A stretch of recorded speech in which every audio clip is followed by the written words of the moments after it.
Hi, this is Kellen McGovern-Jones reporting from the Farm and Ranch Freedom Alliance conference here in San Marcos, Texas. I'm joined by the president of the organization, Judith McGeary. Judith, how are you? It's been great the last couple of days here. It's been a great 2 days. We've had so much going on. The number one thing is, how did you put together a meeting, a debate between the Democrat nominee and the Republican nominee for Ag Commissioner? I asked them. I mean, seriously. I think people are so used to taking sides that I don't know that they've both been invited to the same event before now, and they both accepted. I understand this was the first debate between two statewide nominees for any office in Texas this cycle. That I did not know. I knew it was the first time they were in the same room together, but I did not know it was the first one for any statewide. I think it is. If I was told that and I was wrong, okay, but I think it was. Well, I just want to say, so like ag commissioner being an elected office is an odd thing to begin with. It shouldn't be a partisan issue. And I want to give, kudos to both of them we asked them to keep it like on topic, on ag, not about partisan politics, and they did. They did. It was a wonderful debate. You really put it together. You said no gotcha questions. This is going to be totally about policy. And for once, the candidates abided by it. It was a really great exchange. Now, the thing we're here to talk about in this interview is the state of agriculture in Texas, and especially in Texas. What's going on? There's probably no one better than you to talk about what's going on with the federal priorities of your organization when it comes to legislation.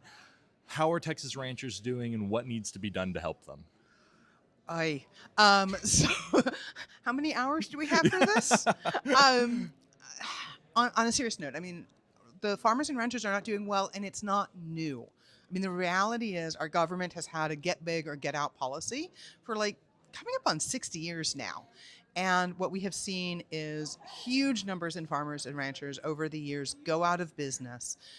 And right now there's this immense tension. We've got a lot of progress being made. There's a lot of interest in regenerative agriculture, which reduces the costs for the farmers by reducing their synthetic inputs and often commands a premium in the consumer market. There's a huge consumer interest in regenerative, and yet there aren't the government policies to support it. Mm-hmm. And we have just the very real on-the-ground challenges of what you always have in Texas, of the weather, inconsistent rainfall, drought in many areas, and now we had screwworm and mealybug. And it's a difficult climate, literally. What's going on with screwworm? I hear about it all the time. It seems that they've confined it to South Texas, but how long is that going to hold? What's your assessment of the situation? I don't know. You don't know? I don't know. Yeah. What I know is we're still, 6 months to a year Mm-hmm. off from having nearly the number of sterile flies that we need to contain an outbreak. And it may be, and so far, it's just been sporadic. I think we're up to 42 or 43 cases. It might hold at that kind of level, or it might explode. And I don't know that anybody who's being honest can tell you that they know which way it's going to go. Let's talk about some of FARFA's legislative priorities. What is the Farm Bill, and what's wrong with the current Farm Bill? You really like asking questions that need multiple hours to answer.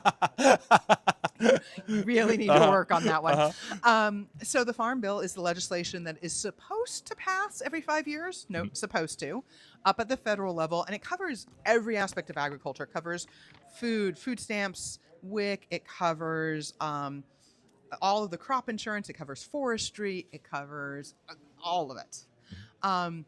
Now, we are now 3 years past when the Farm Bill was supposed to pass if it was on its normal schedule. There is a Farm Bill markup this week, and for the most part, what's wrong with it is it really does fundamentally continue the structures that have led to corporate consolidation of our agricultural system. The fundamentals of we are going to provide the advantages to large corporations and not to independent farmers are all intact in this Farm Bill. There are a few possibilities. There are things that have, we're working and may be able to get in reforms to meat processing regulations into this Farm Bill. There's some money for EQIP and various conservation programs, which are badly needed. But it doesn't change the system. Why is meat processing important? Don't you want all of your meat processing to be done at, a Tyson plant or another big plant? Can't we trust them? That's a big corporation. Of course. There have never been food safety outbreaks from these big plants, ever. Sorry, the level. But even aside from that, Mhm. let me even start with, first of all, there's huge numbers of food safety problems and recalls Mhm. and contamination. And second of all, anybody remember empty grocery store shelves during COVID? Yeah. Anybody notice skyrocketing prices of their meat? Mhm. There are real disruptions, and the problem is a system that is built by corporations to maximize their profits is inherently fragile. Because to have a resilient system, you have to sort of be willing to accept a lower profit margin, Mhm. and they don't. And what's more, since they control the marketplace, they can do whatever pricing they want to do. And you don't have a whole lot of other options. So anyone who thinks we live in a free market economy when it comes to our food Mhm. doesn't know what's happening. And I don't say that meanly. I didn't know before I got into this work. Mhm. We think we have all of these choices. Look at all the different labels, but it's a handful of companies, and so they gouge consumers. Mhm. And so, if you want to have your food coming from a place that isn't subject to international supply disruptions, that isn't coming from someone whose sole goal is to maximize their profits, you want a local food system, especially your meat. Now, you've made a perfect transition for me to ask about the Local Foods Act. What is the Local Foods Act and why is it important? So, the Local Foods Act is one of two bills that we're pushing to try to get into the Farm Bill to address meat processing. The Local Foods Act is one that is really hyper local, small scale. Mhm. It addresses what's known as the personal exemption, which basically says, look, if I have a cow, I don't have to haul it off to a regulated slaughterhouse. Mhm. I could process it on my farm. Well, if I can do that, why can't two people who own the same cow Mhm. do that? And why shouldn't I be able to choose if I want to hire the guy who I know's like a local butcher and knows how to do it Mhm. for me because I don't actually want to do the butchering. Thank you Mhm. very much. So the Local Foods Act, that's fundamentally what it's about. It's about allowing people to buy a share of an animal and agree to have the person they want to do the processing for them Mhm. without needing, the government involved with regulations and inspectors and permits. That's interesting. Now, there's a few other things that have been going on, one of which is the mandatory country of origin labeling. Now, as someone that's covered FARFA for a while, I know y'all have been on this for a while. What is mandatory country of origin labeling? Why is it important? So I always get in trouble with this because I start messing with my clothes. Because, Mhm. like, hey, I know where my clothes come from. You Yeah. can look at the label and it'll tell you what country your clothes came from. Mhm. Why shouldn't we have the same for our meat? Like, this is crazy. I care a lot more about where my meat comes from than I do about where my shirt came from. Mhm. And we actually did get mandatory country of origin labeling in a previous farm bill. And I should know this off the hand. I don't remember if it was 2012 Farm Bill. I'm losing track by now. Mhm. But it was there. And for a very brief window of time, Americans knew where their meat was coming from. They could look at the label. And then this was challenged by really the big meat packers under the guise of foreign governments. Mhm. In the World Trade Organization, it got struck down. Wait, what do you mean by that? Under the guise of Under the foreign guise. guys? So the reason Canada and Mexico challenged it is Uh-huh. because the big meat packing corporations wanted them to. Uh-huh. So it's not. I mean, there was nothing illegal about it. I don't want to. Okay, yeah. I'm sorry if I implied that, but it was the reason there was a challenge is because it was the international companies don't want people to know what country their Mhm. food comes from, because then people might make choices not to buy from the biggest meat packing companies. Mhm. They might say, I don't want my beef from Brazil or my chicken from China. I Mm. want to support American producers. Mhm.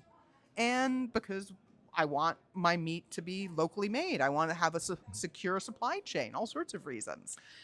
What is the scale of this? Is a lot of our chicken, is a lot of our beef, is a lot of our lamb coming from foreign countries? Very significant. We are a net importer.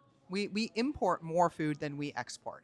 There's this image America feeds the world, and it's not true. Mhm. We import more. Mhm. And particularly, um, people, probably a lot of people, and again, myself included before I started doing this work, see that USDA label on the package at the store, and you're like, great, it's American, right?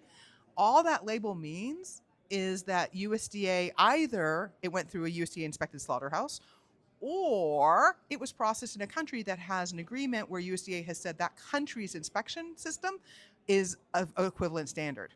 Really? Yeah. So Really? it also doesn't tell you where, we bring in lots of live animals through this country. They're going to go through feedlot briefly and then get processed here. That certainly gets the USDA label. All of these meats coming from all over the world get that USDA label. Wow. And yeah, most like that's really counterintuitive to somebody like that. If you're buying food, that's not what you think of. And so we are fighting again because the principle that that what happened was the WTO said it was a trade barrier. But they did say it was the specific regulations in that case that were a trade barrier, not the fundamental concept that a consumer in a country should be able to know which country their meat came from. That principle was still recognized as being valid. So we have a path forward to say we should reinstitute country of origin labeling on our meat in this country. That almost sounds like a free market issue. You know, in the free market, the buyer is supposed to have all the information available to them about the product that they want. Now, this is my last question. It's something you've mentioned to me before that I think is fascinating, but we've never done an interview on it. You know, all of the food that we just talked about is coming from these foreign countries. And, you know, the supply chain can break down, you know, and that can cause a lot of issues. Talk to me a little bit about food supply chains as a national security issue.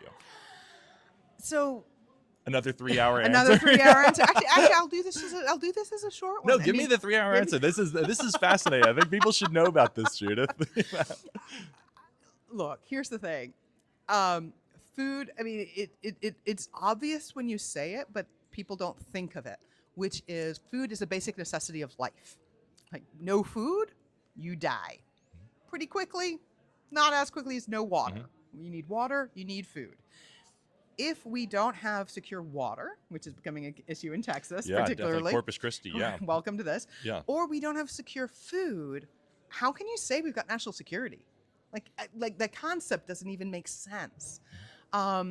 We need, and that's at a very fundamental level.